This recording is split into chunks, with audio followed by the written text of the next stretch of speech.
Menurut Karl Marx, teori konflik adalah bentuk pertentangan dari perbedaan kelas. Menurut teori konflik, mereka yang kaya dan berkuasa berusaha mempertahankannya dengan segala cara, terutama dengan menekankan kelompok miskin dan tidak berdaya.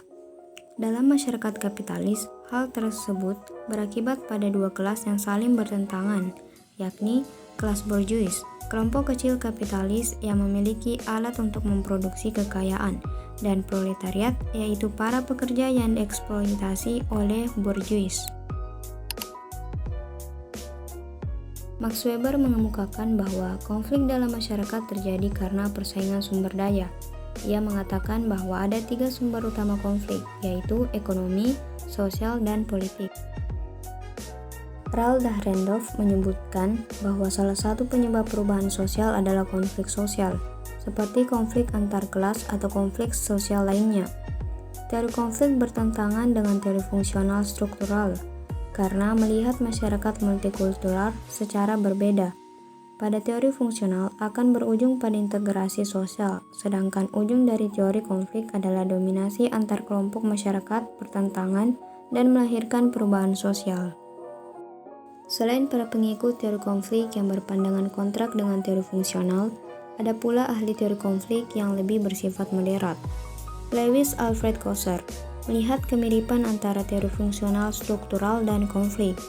Kosser melihat konflik dapat bersifat fungsional baik secara positif maupun negatif. Dalam sistem nilai masyarakat, konflik bersifat fungsional negatif apabila menyerang suatu nilai. Buku Konflik Sosiologi karya Randall Collins dianggap sebagai upaya membangun teori konflik yang lebih sintetis dan integratif. Pemahamannya terhadap teori konflik ada pada stratifikasi sosial yang diturunkan menjadi 3 prinsip, yaitu orang hidup dalam dunia subjektif yang dibangun sendiri. Orang lain mempunyai kekuasaan memengaruhi pengalaman subjektif seorang individu. Dan orang lain sering mencoba mengontrol orang yang menentang mereka. Teori konflik seringkali diterapkan pada ketidaksetaraan gender, kelas sosial, pendidikan, ras, dan etnis. Ketidaksetaraan yang muncul dari pertikaian antara kelompok dominan dan minoritas, seperti yang terlihat dalam sejarah Amerika Serikat.